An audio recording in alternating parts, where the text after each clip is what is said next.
All right, good morning, and thank you for joining us on the Monday edition of TVC Breakfast. I'm Veronica Dan Ikboy. Joining me this morning is Olamide Adeyemi. Good morning. Good morning, Veronica. Good morning. And a happy birthday. Of course, you didn't expect me to let that slide. Of course, I should have told you. The best of years for you. Amen. Love, joy, abundance of fuel also. I think that should be part of your prayer. Thank you very much. It was a wonderful celebration yesterday. Well, I had the best of times, especially you guys having to celebrate me, of course. It was something I really enjoyed. Thank you. But today, we have an array of issues we will be looking at, talking about security matters, how the president has said that he's going to look into the welfare of the police and that they are already doing something. And that will be part of the focus of our conversation today. And then we're also looking at broadcasting in Nigeria. We have two veterans that will be speaking with us about their journey and how the media space has evolved over time, and to also encourage young persons who are looking to join the field. All right, but we'll begin with this story, talking about amid the ongoing fuel crisis and price hikes causing economic turmoil, two contrasting approaches have surfaced. While the Labour Congress is gearing up for nationwide protest, the National Association of Nigerian Student NANS is advocating for a more measured approach. The Forum of Zonal Coordinators of NANS is urging constructive dialogue with relevant stakeholders to address the issue. They argue that discussions will lead to more effective and sustainable solutions than protest, which can be hijacked by those with selfish interests. By prioritizing dialogue over demonstrations, the student leaders aim to chart a more constructive path forward, one that emphasizes the welfare of Nigerian citizens and seeks long-term solutions to the fuel price hike. Interesting. But there are those who would tell you that we've been having conversations. This is not the first time. The major issue or concern is how much have we achieved? What have we been able to do? How strategic are these conversations such that we look at issues holistically? I agree that conversations, having major stakeholders discuss the issues is very important. But how far do we go from the roundtable conversation to implementation such that we achieve the desired result and everyone is on the same page?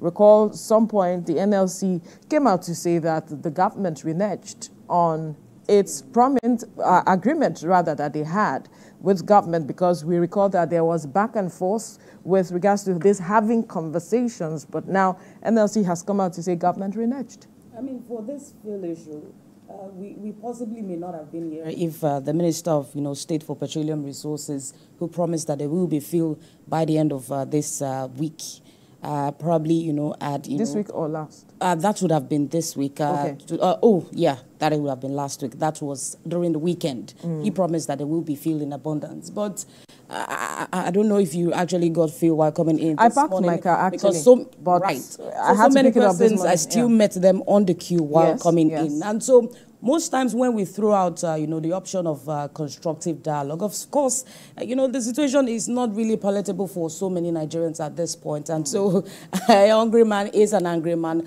I'm not appealing to whatever the National Association of Nigerian Students are saying, because there is another faction, it seems like a divided house, that is calling for a protest. Yeah. And so we can't really, appeal to what they're saying, but perhaps the government should address this situation as quick as possible, so we do not have a repeat of what happened in August, where some persons, some foreign entities decide to take advantage of these students. Some of them are in school, but in schools like that's the University of Ibadan, they ask them to go home.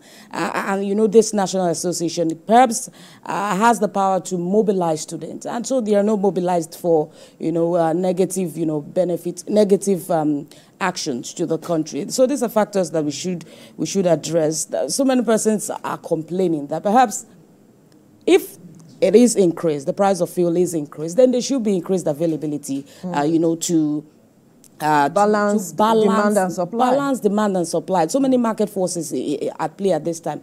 And we're also still looking at what the price of Dangote's fuel is going to be. But we're speaking with experts, speaking with those major stakeholders in the oil sector, you would see that whatever will be Dangote's price will not be below whatever the cost of production and even the landing cost. So many factors. So that is why it's important that when government is communicating, it ensures that there is no gap where people can take advantage and begin to sell whatever information they want to sell. So I am going for conversations, but how strategic, again, are these conversations, and what even determines a conversation being strategic, wholesome, capturing every aspect such that at the end of the day, the Nigerian is at the heart of the conversation because of how far it impacts goods and services, the prices of goods and services, and all of it, because the average man on the street is feeling the impact of whatever is going on right now. So I believe that governments, stakeholders need to have a conversation where they are carrying Nigerians along, and that conversation is as transparent as it can be, so that Nigerians know that they are at the heart of every decision government is making and taking as it is. It's critical. So the government must not leave any stone unturned right now. The fuel price affects everything in this country. A nation where we pride ourselves as major producers, we have, crude oil in abundance, yet we are having this kind of situation where the prices, yes, because we do not, we are not, we have to take the oil outside, crude oil outside, and then whatever it is, we bring it as is refined back to us. So perhaps we need to start looking for how to refine our products. Yes, we have a Dangote, but is that enough? So we have to also have that conversation of where we have refineries working. Yes, we know that the NNPC has come out to say, you know what, worry is up for the private sector to take over, and then I think Kaduna as well. But how are we looking at cushioning the effect of the price hike for the average Nigerian as we speak?